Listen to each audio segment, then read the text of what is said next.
Hello, everyone.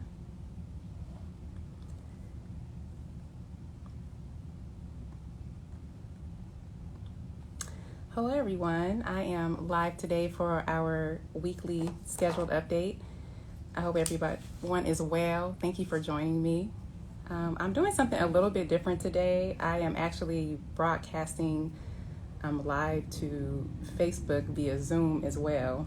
For my Instagram people, this doesn't affect you, but I'm actually utilizing Zoom to be able to use the graphic function and then also to be able to do polls as well from people that are on Facebook. So we will try to mirror what we do through the Zoom on Facebook as well. But I will get into our live in just a moment. Again, thank you all for joining me. I have lots of good updates for you all this week. I'm just giving a few more minutes as live via Zoom on Facebook is just connecting. If you all have any questions on Instagram, since you all are locked in first, feel free to drop any questions you have and I will address those at the end. And I know my team member Candace is watching, so if you could also grab the comments from Instagram and then we could address those at the end. And I believe it is now live. Okay.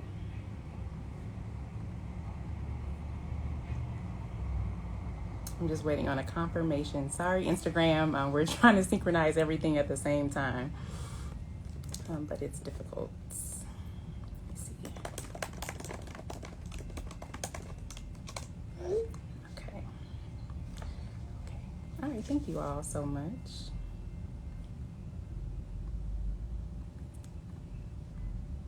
And again, if you all have any questions, I'll be happy to pull those and then we can get started in just about 60 seconds.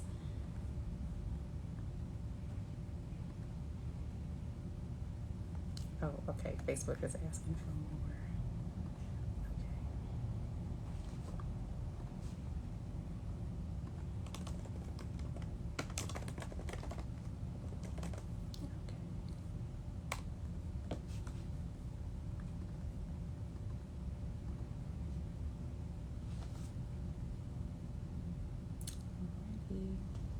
Okay, our Zoom is finalizing the connection to Facebook Live, and my apologies for Instagram. This is my first time doing them at the same time.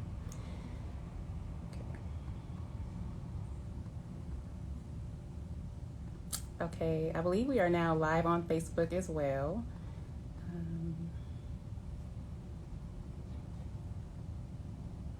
Okay, I'm waiting on the final confirmation.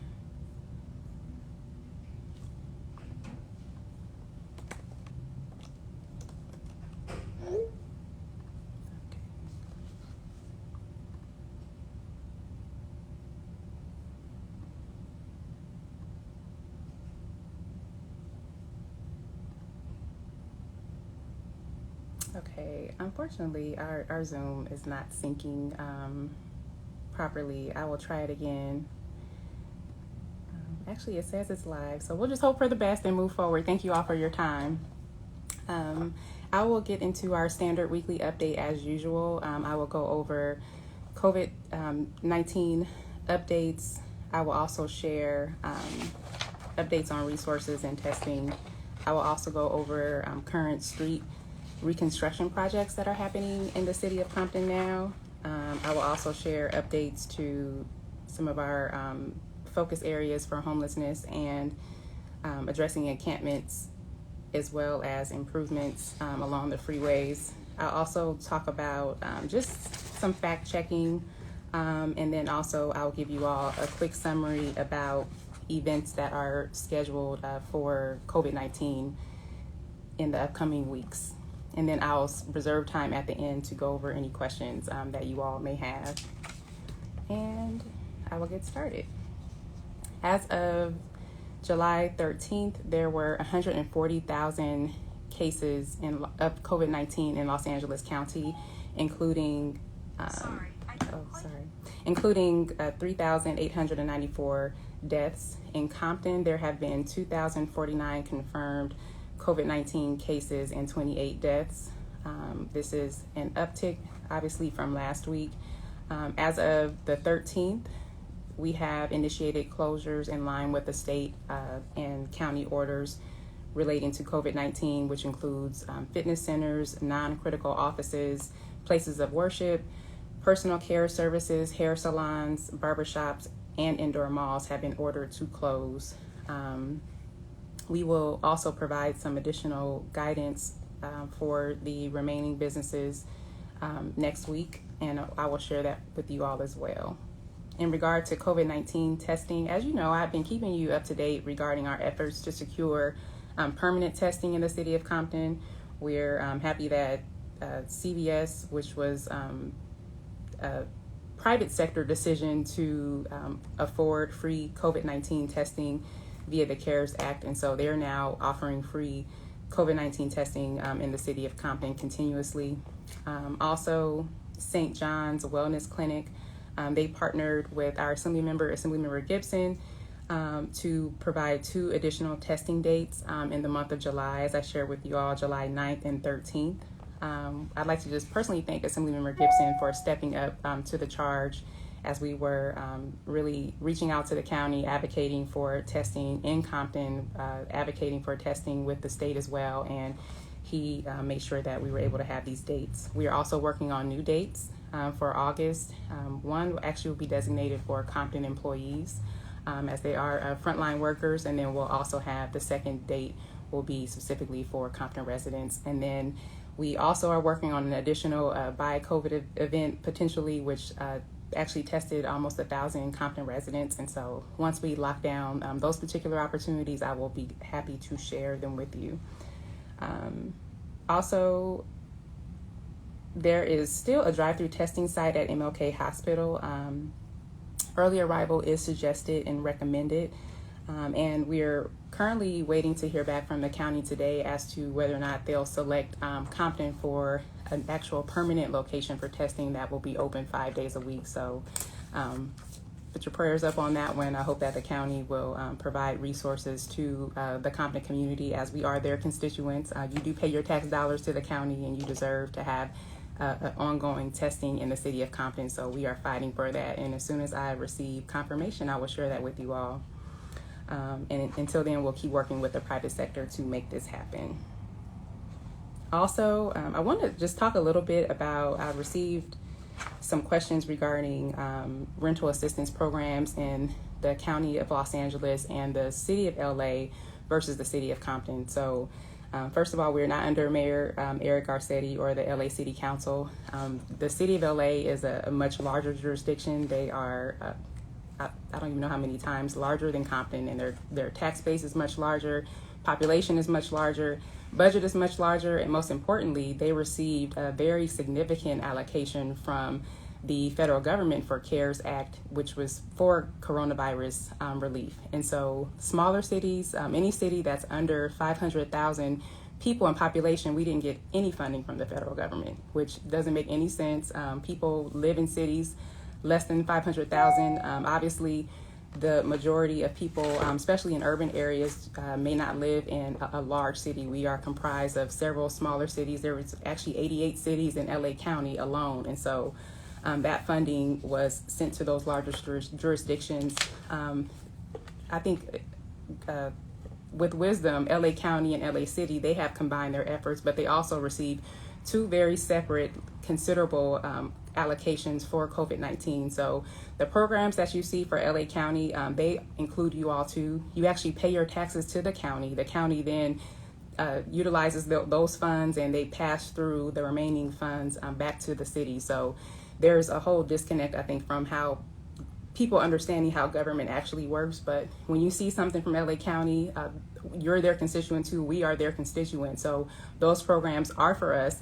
They sometimes the county provides their investment in county islands only, which is a whole nother topic. But you are their constituent, you pay their tax dollars, and you are entitled to LA County resources when it comes to COVID-19 relief and otherwise as well. Same thing with City of LA, totally separate jurisdiction. They receive millions upon millions of dollars for COVID-19 relief. The city of Compton did not. And so, and neither did Linwood and Paramount and all these other surrounding cities. we did not receive funding from the federal government or the state for coronavirus relief. And so that's the big distinction between Compton and LA. So hopefully that gave some insight to those people asking those particular questions.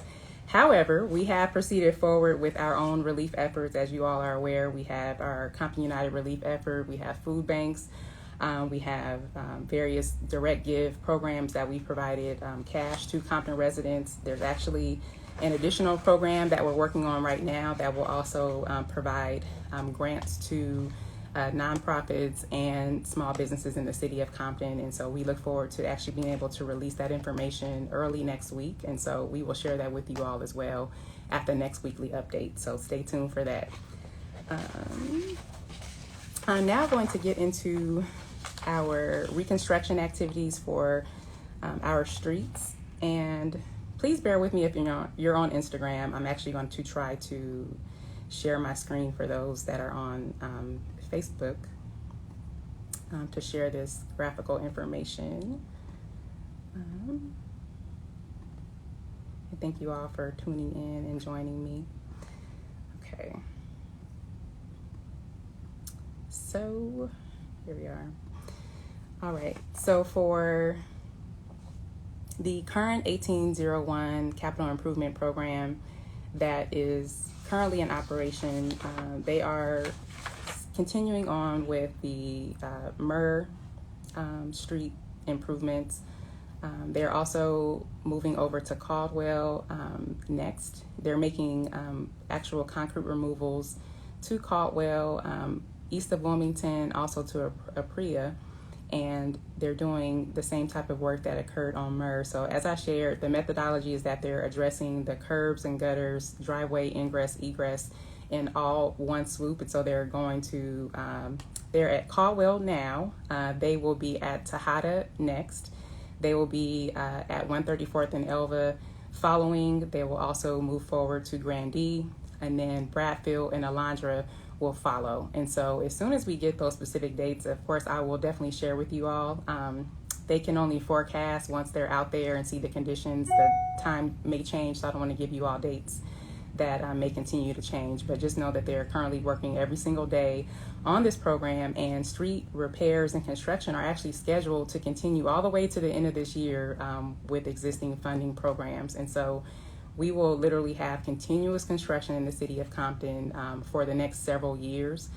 This program that's already funded is in operation. I'll give an update after this on the grind and overlay program that's happening, but then we're also drawing down a significant amount of money in September to actually address the remainder of the street system. So if you are not on these lists, fret not, your street will be addressed.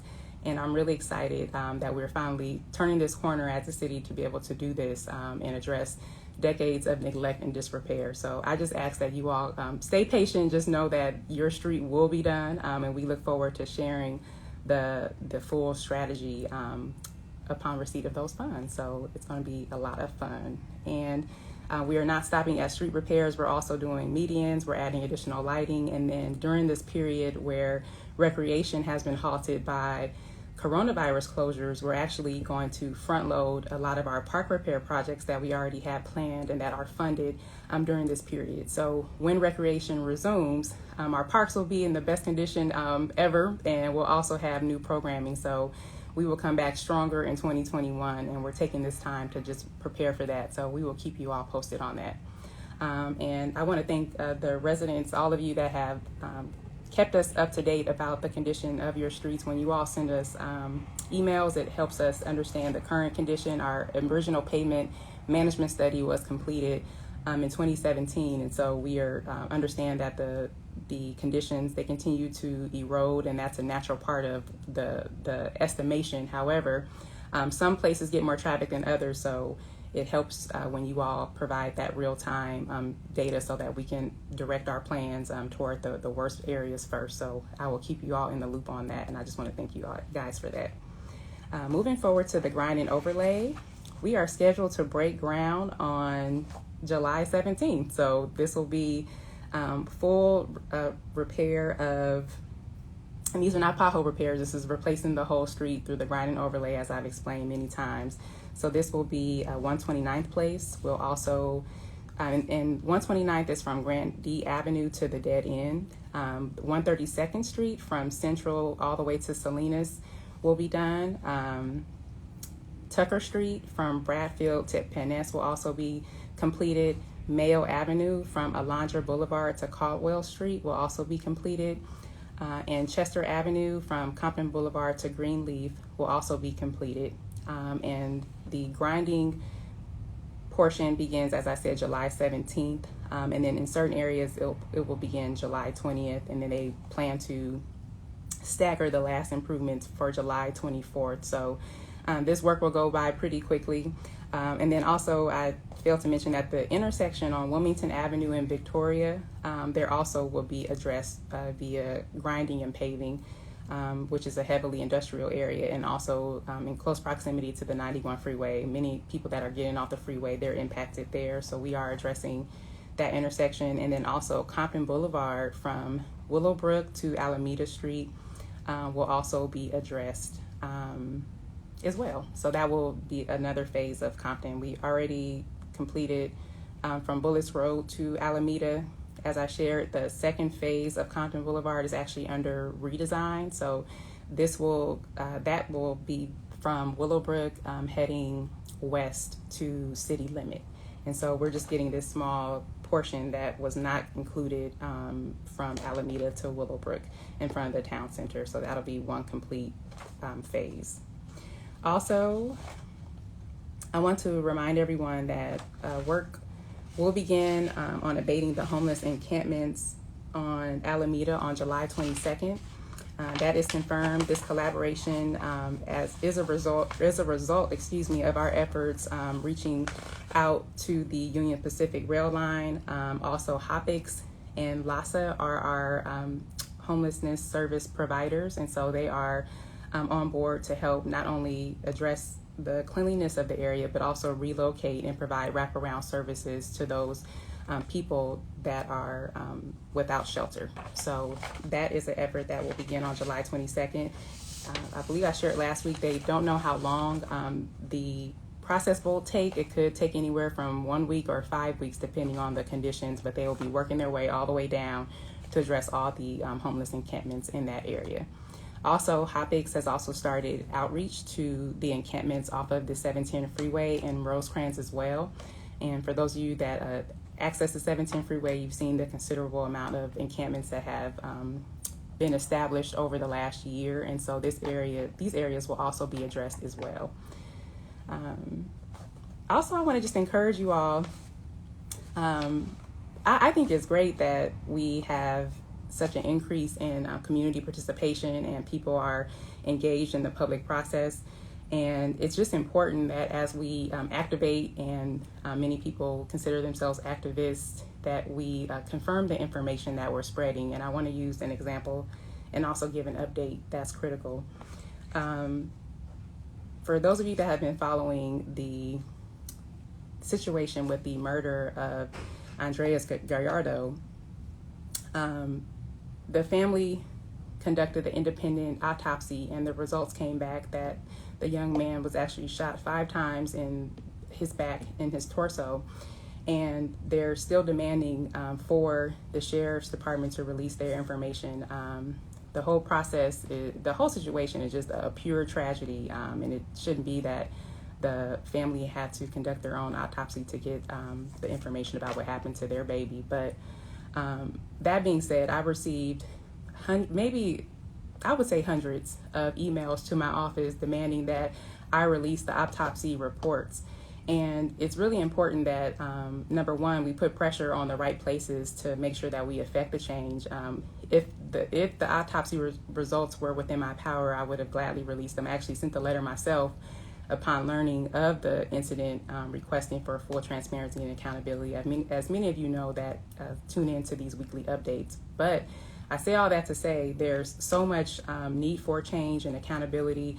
But if we don't put the right pressure on the people that actually have the power to make these decisions, they continue on their course without having to correct their course of action. So I just want to encourage us to just please take a little bit of time, Google a matter before taking action, because it can really help with the effectiveness of the entire effort. And then it just takes away as well that as we're all pushing in the same direction, that we have to navigate and adjust and correct a lot of misinformation, and it just takes away from the momentum of actually affecting the change and working collaboratively. So that's just one example. There are so many where people believe that they're informed and they are not. And so I just think in today's times, we can't afford to, I call it friendly fire, when we're fighting the people that are fighting for us. So please do your part and just take a little bit of time, Google a matter before activating, because people literally will just share something without even recognizing whether or not it's true. The same was true with the brown water incident that was reported by Moonwater Farms. The incident was a result of failed power line, which obviously the city of Compton, we don't run power, but the well that actually processes the water distribution was out, and it forced water to be diverted from a backup area, from a different area of a system. And so sediment was released.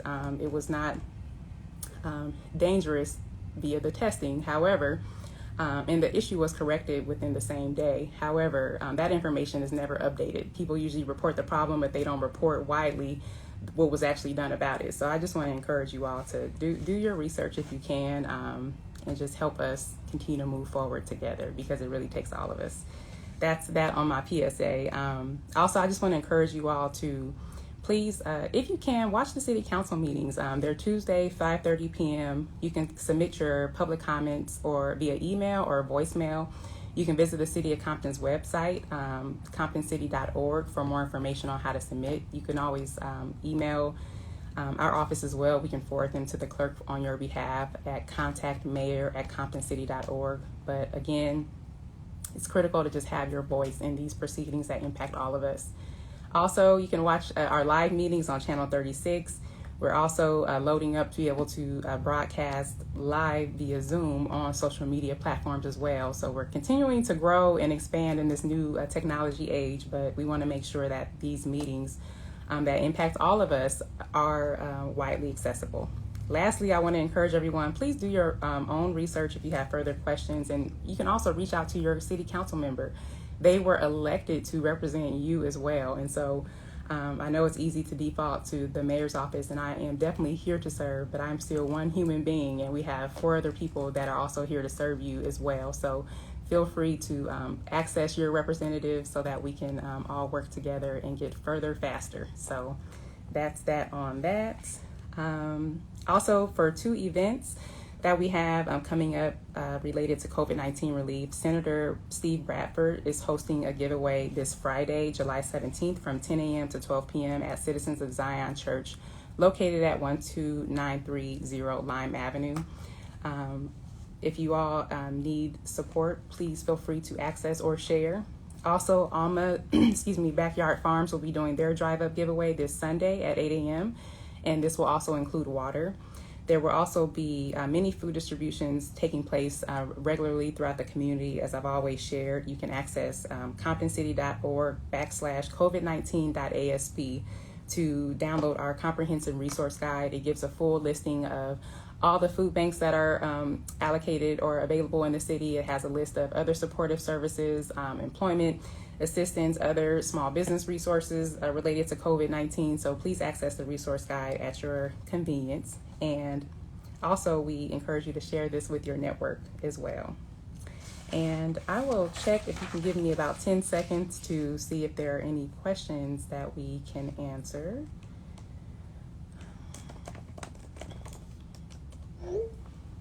I'm going to actually try to scroll. Are there any questions? I see someone saying that they never answer. That's actually not the case. I always go back, and for those of you that watch our playback and answer questions after the live, sometimes the screen, actually most times the screen freezes, so I don't actually see the questions that come in. So if there are any additional questions, feel free to post them at this time. And thank you. Candace just sent me quite a few. Okay, so status on street sweeping. Street sweeping has resumed as usual. We will be providing infractions if people do not move their vehicles. There was a 2-week grace period that I shared beginning on June 22nd, and then I believe it was 2 weeks prior to that. But if you all have tickets within that window, and we'll share that again, they will actually provide amnesty, but street sweeping has definitely resumed, so people need to move their vehicles. In light of this second closure, we may make adjustments, and we'll be having discussions on this on Tuesday as well. We needed to understand the full extent of the current closure, and it appears that we're going back to phase 1 levels, and so we may actually provide another amnesty period if people are at home. So if you are being impacted by parking challenges because of your neighbors or your family members being at home, feel free to notify us about that, and that will help us make a decision on Tuesday whether or not to resume activities fully. Also, someone asked, are you doing anything to help Andres Gallardo's family? I would say absolutely yes. I have been in contact with their family's representative upon hearing about the tragedy, and provided my support for what they're doing.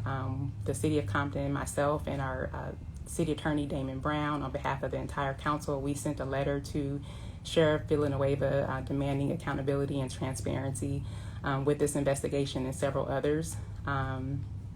We also obviously I've personally been on media as well, addressing the sheriff and the need for transparency on this issue. And our hope is that there will be some justice for the family. It's unacceptable for this young man to have been, actually, let me go back to that. So much so with the advocacy work, I received a special note from the sheriff regarding or his response to my comments. And because I indicated that the young man, in my opinion, had been murdered, they felt that I should have used different terminology, but I believe in speaking truth to power, and that's exactly what happened to him. And we will continue to shine light on this case. I've also had a contact with the family's legal representative, and they know that I'm here to coordinate with them if at all possible. And so, again, the most important thing is that we all continue to stay vigilant and continue to, again, press when the opportunity presents itself.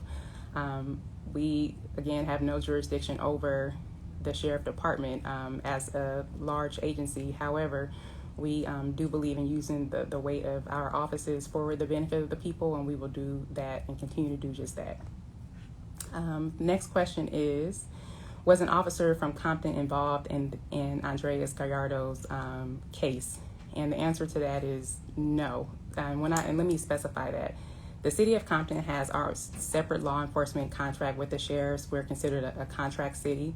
And the sheriff's deputies that were actually involved in that incident, they were actually a part of the county's contract. So the county, they have deputies that they specifically pay for to service the county unincorporated areas. And so this tragedy occurred outside of the City of Compton's limits, and so city limits and our jurisdiction, so our deputies were not a part of that.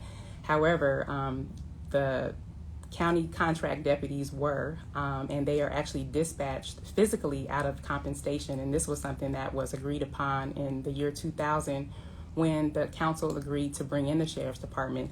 They also agreed to allow sheriff's deputies that would be servicing the county islands to actually park their cars and dispatch from Compton Station. So that was a courtesy afforded to the LASD at that time, really for economies of scale. However, as we are reviewing our sheriff's contract and demanding changes, we are also looking at this particular issue as well. Many of you know that there was a peaceful demonstration that turned into people getting sprayed with pepper spray and other gas during this particular incident. And this is not something that we condone in the City of Compton, but we were told that those particular deputies that took that action were from other stations that were providing support to Compton. So those types of issues we are tackling as we speak, and I actually have some updates for you all that are critical for Compton residents regarding law enforcement and safety in the next couple of weeks that I will share with you all, and some opportunities for us to take action to secure our safety and our future. So looking forward to sharing more with you all on that. The next question I have is code enforcement active? People are seeing a lot of unregistered cars in neighborhoods. Yes, code enforcement is active. We actually are taking our city bus tour with our department heads and really focusing on the conditions of the communities. And so this will be one of the areas of interest. And we also will be formulating action plans to really address these public nuisances with code enforcement in a systematic way. For the first time, they'll be assigned to actually work in specific regions within the city at one time so that we can make sure that all the businesses, particularly in one area that have code enforcement infractions, are addressed. This is how we really can address blight and disrepair. So unregistered cars, as well as illegal car repair facilities that occur in some residential neighborhoods, will be addressed. So stay tuned, and we may even go live on our particular bus tour to give you all some insight. I'll think about that, but we are taking action, and you'll have an actual roadmap on how to stay accountable as well for code enforcement. And then for those that tuned into the council meeting yesterday, we actually talked about this particular matter, and I requested that we have some baseline data so we can understand how many code enforcement infractions are provided on an annual basis. But then depending on the number of hours, the number of people we have, we want to be able to put some goals and benchmarks together for activity. Your taxpayer dollars should work for you, so we are going to make sure that that happens. And there have been some recent restructuring in the city that has made it easier for us to track accountability. So that has been one of the silver linings in this whole COVID-19 pandemic. So we'll share more about that as well. Status of shutting down marijuana dispensaries. We have shut down many marijuana dispensaries. It is an ongoing challenge, but unfortunately there is a loophole in the law that because these dispensaries and the operation of illegal dispensaries is only a misdemeanor, people are actually they can go to jail and be out the next day and resume operations. And it's a continual cat and mouse game, but I will actually invite our city attorney to join us on one of our lives in the upcoming weeks to give you all just more detailed information on that, and also answer some questions relating to that. It says, why doesn't North Compton get as much love as the rest of the city? I don't know if that's true, because as the mayor of the whole city, I'm always focused on equal allocation of resources, and even the way that we addressed our street repair, we made sure that there were the same number of streets being addressed, same amount of linear miles being addressed.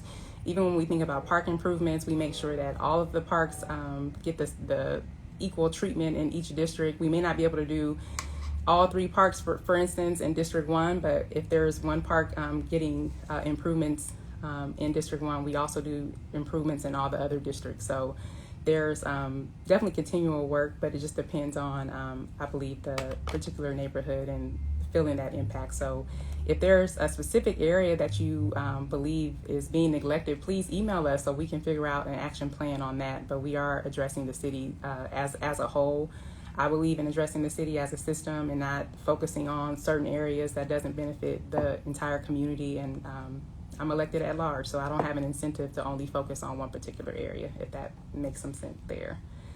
Also, the next question I have is, when is the workshop for street maintenance? We will try to get a workshop done before August. August is when we don't have any council meetings, but I will check with management to see how they're faring with preparing that information. As I shared earlier in the live, there's several projects happening at the same time, and they're constantly getting updates on a weekly basis. So once they're able to finalize the dates for the remaining schedule, then we can pull that together. But I will check and see and give you all some updates on that, because I really want to get that done before we go before we get to August. So stay tuned on that. The last question that I have is, will alleys be gated? That particular question is related to vacating alleys. We actually just had a public hearing last night regarding vacating one particular alleyway in the 2nd district. There are plans to vacate alleys throughout the city in a pilot program. And so the short answer is yes. But the long answer is that it is a legal process, and there's different maneuvers and buy-in that we have to actually do in order to do that. But we're moving forward on that issue because we know illegal dumping is something that we have to continue to combat, and having closed alleyways will assist quite a bit, we believe, in reducing the number of the amount of illegal dumping that we have in Compton. So yes, we will continue to have alleyway closures, and I'm happy that we just approved the first one. And those are all the questions that I have. I thank you all for tuning in. And I actually, for those of you that are on Facebook, I'm going to launch a poll. If you all have an opportunity to answer, feel free to participate. And for my Instagram people, I know there's a way to do polls on Instagram. I'm trying to continue to evolve with the technology and get all of that activated. So we'll find a way to incorporate your feedback as well. So thank you all for tuning in. Have a wonderful rest of your week. I will keep you all updated if there's anything that comes that becomes critical or urgent prior to next week's update. I'll definitely let you all know and go live. I thought I saw one question.